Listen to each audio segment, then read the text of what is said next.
Selamat siang, salam sejahtera bagi kita semua.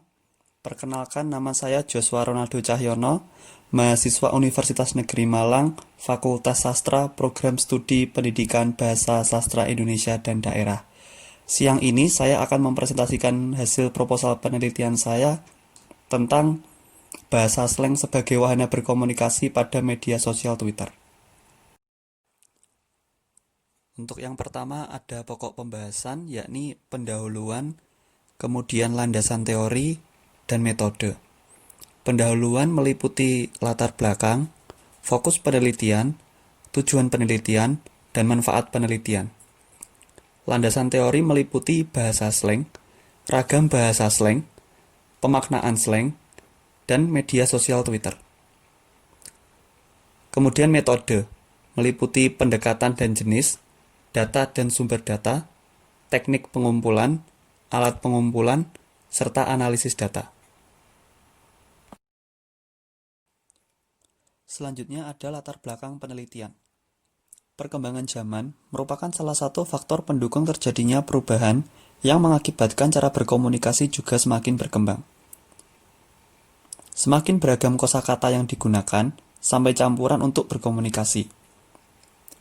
Penggunaan media sosial semakin mempromosikan penggunaan ragam kosakata yang bisa disebut juga bahasa slang. Kecenderungan pengguna media sosial dalam mengikuti tren yang ada menyebabkan persebaran bahasa slang berlangsung cepat dan masif. Twitter, sebagai salah satu wadah berekspresi yang sedang ramai penggunanya, menjadi tempat strategis untuk mencari wacana yang mengandung bahasa slang.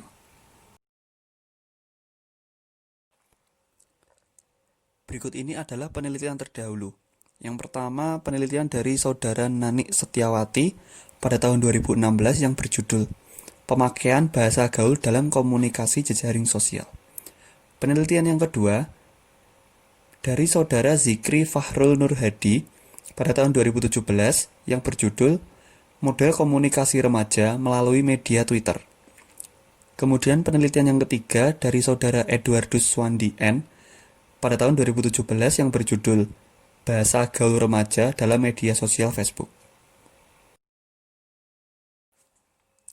Selanjutnya adalah fokus penelitian. Yang pertama adalah ragam bahasa slang yang terdapat pada media sosial Twitter. Kemudian yang kedua, pengungkapan bahasa slang pada Twitter. Kemudian, makna dari bahasa slang yang diungkapkan. Selanjutnya yaitu tujuan penelitian. Yang pertama, mendeskripsikan ragam bahasa slang yang berupa kata serta kelas kata. Kemudian yang kedua, mendeskripsikan penyampaian bahasa slang yang termasuk dalam lokusi, ilokusi, dan perlokusi. Kemudian tujuan yang ketiga, yakni memaparkan isi dari bahasa slang yang diungkapkan di Twitter. Selanjutnya adalah manfaat penelitian yang terbagi menjadi teoritis dan praktis. Manfaat teoritis yakni hasil dari penelitian ini diharapkan dapat berkontribusi dalam bidang ilmu pengetahuan serta menambah wawasan berbahasa dan sebagai referensi apabila berselancar ke sosial media. Kemudian manfaat yang praktis yakni penelitian ini diharapkan dapat memberikan pengalaman bagi peneliti, memberikan variasi berbahasa slang bagi pengguna Twitter, serta menambah wawasan bagi pembaca. Selanjutnya adalah landasan teori. Teori yang pertama yakni bahasa slang. Menurut Suparno, pada tahun 2013, slang adalah wujud atau realisasi bahasa yang bersifat khusus dan rahasia. Pendapat di atas menunjukkan bahwa bahasa slang merupakan hasil dari persetujuan sekelompok orang yang memiliki tujuan dan maksud yang rahasia. Sedangkan Nur Hasanah pada tahun 2014 berpendapat bahwa bahasa gaul adalah gaya bahasa yang merupakan perkembangan atau modifikasi dari berbagai macam bahasa, termasuk bahasa Indonesia, sehingga bahasa gaul tidak memiliki sebuah struktur gaya bahasa yang pasti. Teori selanjutnya adalah ragam bahasa slang. Menurut Alwi Hasan dan kawan-kawan pada tahun 2010, ragam atau variasi bahasa adalah wujud dari sikap penutur yang mencangkup sejumlah corak bahasa yang ada di Indonesia. Masing-masing bahasa pada asasnya tersedia bagi tiap-tiap pengguna bahasanya. Kosakata slang dapat kita ciptakan sesuai kebutuhan masing-masing dengan kelompok tertentu saja. Misalnya, teman yang sering berkomunikasi dengan kita, yang juga termasuk dalam tindak tutur. Cair dan Leonie Agustina pada tahun 1995 membagi tindak tutur menjadi 3. Tindak tutur lokusi adalah tindak tutur untuk mengatakan sesuatu atau dalam arti berkata. Tindak tutur ilokusi adalah tindak tutur melakukan sesuatu tindakan dalam mengatakan sesuatu. Sedangkan tindak tutur perlokusi adalah tindak tutur melakukan sesuatu tindakan dengan mengatakan sesuatu. Austin dan Searle kemudian mengklasifikasikan tindak tutur berdasarkan maksud penutur, yaitu yang pertama adalah tindak tutur representatif, yang kedua tindak tutur komisif, ketiga tindak tutur direktif, keempat tindak tutur ekspresif, dan yang kelima tindak tutur deklaratif.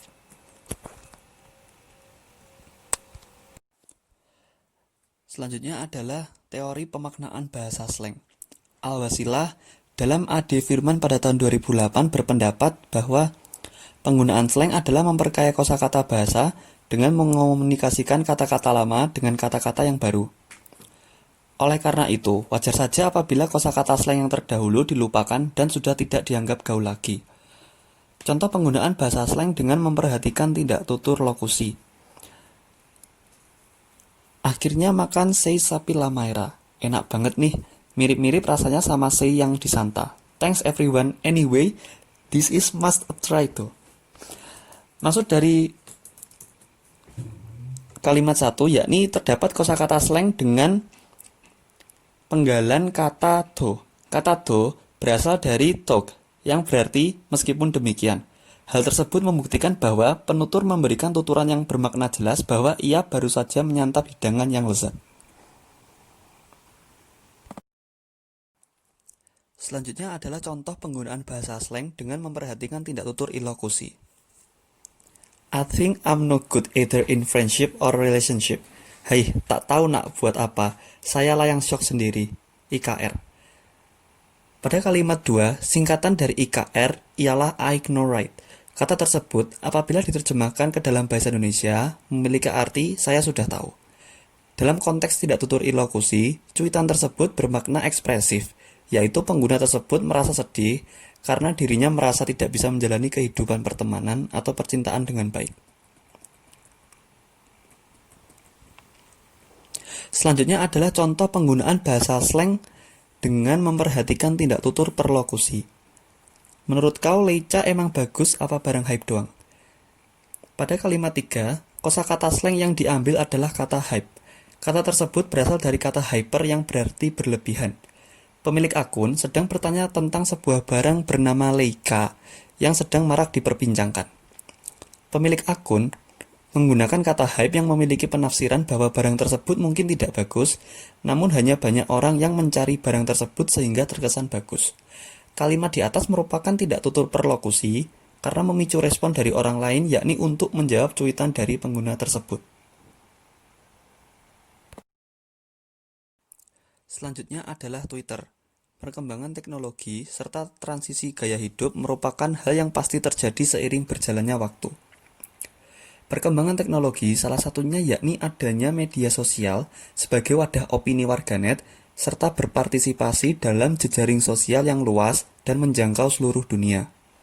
Media sosial seakan-akan menjadi acuan seseorang dalam memandang seseorang, serta dapat menjadi tempat bagi muda-mudi untuk meningkatkan status sosialnya melalui media sosial, yang juga biasa disebut dengan panjat sosial. Fatoni pada tahun 2019 mengungkapkan, panjat sosial merupakan salah satu penyakit sosiologis dan psikologis.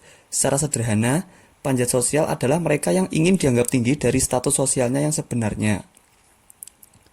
Panjat sosial tidak melakukan dengan cara meraih prestasi dirinya, melainkan dengan aksesoris yang menempel pada dirinya.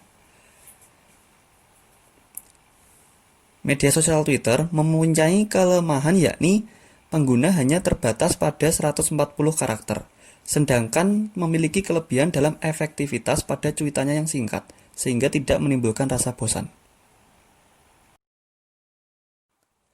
Selanjutnya adalah metodologi penelitian. Pada proposal penelitian ini, peneliti memaparkan metode yang meliputi 1. Pendekatan dan jenis penelitian 2. Data dan sumber data 3. Teknik pengumpulan data 4. alat pengumpulan data, dan 5. Analisis data. Pendekatan dan jenis penelitian. Penelitian ini menggunakan jenis penelitian kualitatif dengan metode analisis teks, yakni dengan memaparkan wacana dalam media sosial Twitter yang mengandung bahasa slang, serta menganalisis maknanya agar mudah dimengerti untuk orang awam. Nasution pada 2003 berpendapat bahwa penelitian kualitatif pada hakikatnya ialah mengamati orang dalam lingkungan hidupnya, berinteraksi dengan mereka, berusaha memahami bahasa dan tafsiran mereka tentang dunia sekitarnya. Penelitian kualitatif ini bertujuan untuk menyajikan wacana yang terdapat kosakata slang. Selain itu, penelitian ini juga mendeskripsikan cara penyampaian serta makna dari sebuah cuitan pada media sosial Twitter yang mengandung bahasa slang. Selanjutnya adalah data dan sumber data. Data dalam penelitian ini dikumpulkan pada saat peneliti mengakses media sosial Twitter. Data utama penelitian ini yakni wacana yang terdapat pada postingan warganet di media sosial Twitter. Sedangkan sumber data penelitian ini adalah wacana yang mengandung bahasa slang dalam postingan netizen pada media sosial Twitter. Selanjutnya adalah teknik pengumpulan data.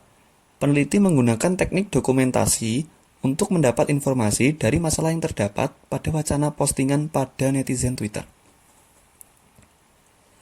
Dokumentasi menurut Sugiono pada tahun 2015 adalah suatu cara yang digunakan untuk memperoleh data dan informasi dalam bentuk buku, arsip, dokumen, tulisan, angka, dan gambar yang berupa laporan serta keterangan yang dapat mendukung penelitian. Dokumentasi digunakan untuk mengumpulkan data kemudian ditelaah.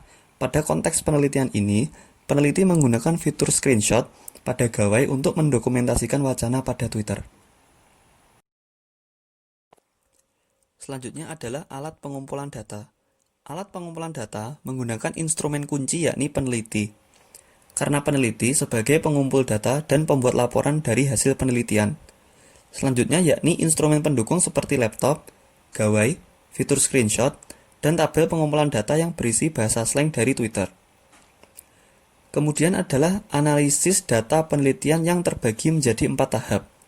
Tahap pertama yakni tahap pengumpulan data berupa cuitan netizen yang mengandung bahasa slang. Cuitan-cuitan ini selanjutnya akan didokumentasikan dengan menggunakan fitur screenshot. Tahap yang kedua yaitu tahap reduksi data, yang berfungsi sebagai penyaring data yang telah di screenshot agar bisa dipilih sesuai dengan standar bahasa slang yang ditentukan oleh peneliti. Kemudian yang ketiga adalah tahap penyajian data, yakni melakukan analisis bahasa slang dari cuitan netizen yang telah dipilih sesuai kriteria penulis agar mendapatkan temuan sesuai fokus 2, yaitu apakah bahasa slang tersebut termasuk dalam lokusi, ilokusi, maupun perlokusi. Kemudian tahapan yang terakhir adalah tahap kesimpulan, yakni memaparkan sebuah cuitan dengan utuh, kemudian mendeskripsikan maksud dari cuitan serta bahasa slang dari netizen. Sekian pemaparan dari saya. Terima kasih bagi pendengar yang sudah menyimak dari awal hingga akhir. Apabila ada kesalahan, saya mohon maaf sebesar-besarnya. Terima kasih, selamat siang.